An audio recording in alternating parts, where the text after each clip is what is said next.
السلام عليكم ورحمة الله تعالى وبركاته. marka ugu horeysa waxaan u mahadnaqayaa Ilaahay rabbigii ina markasiiyey xafladan isugu keenay amnigeeda ilaalinaya inta ka dhiman Ilaahay loogu talagalka inuu hagaajiyo nabadda meelaha waxa laga soo sheegayo in Ilaahay nabad looga dhigo marka xigan waxaan u mahadnaqayaa hooyada macaan fadhida Allah barakeeyo hooyadu waa qaali aad iyo qaaliyin marka saddexaadna waxaan u mahadnaqayaa jaamacadda Badar oo aan isleeyahay maanta waa first class marka jaamacadaha dalka la eego dadkay soo saarayaan quality-gooda macallimiinta oo aan ogahay inta macallimiinta say u qaataan waayo aniga saddex carruura ardayda qalin jabinaysa ku jira haddana jaamacad fiican ahay maan keenay jaamacadda waa mahadnaqayaa Allah barakeeyo iyadana kor ha u socoto ardaydana mid baa loo dhaya ardayda waxa weeye muddo wax soo baranaysay qofkuna imaan nafadigood fileen qofku kama weynaado inuu waxbarashada sii wado من المهد إلى اللحد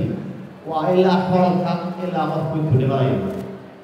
لكن أرضك قيمها بضلي وأرضك وحبرتي سي ترانسفير كريا قدبية غير كيلو وفايدية ضربنا وفايدية قولي نفتي سنة وفايدية لكن أرضي عمودين وغير مكي قبل دقيقة قاعدة دقيقة كوبا قاعدة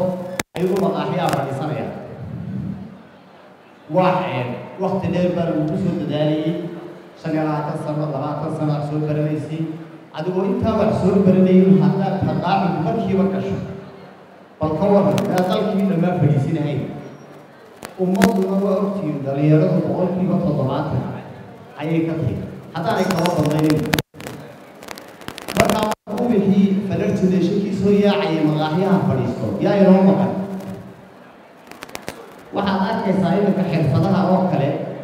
waxaan walaal jaamacaduhu qayb ha ku daraan vocational training centerski bay laga maqan ardaydana inay qayb xirfad la soo baxdo oo carpentry iyo waxa maaragtay ragii gacmaha ku shaqayn jiray mechanical engineering inay soo baxaan waxba dibadda lagama keenay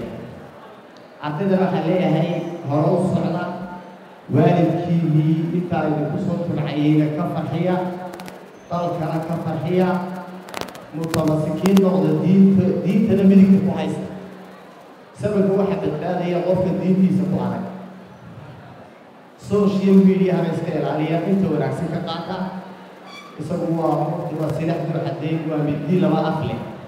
xagga wanaagsan isticmaala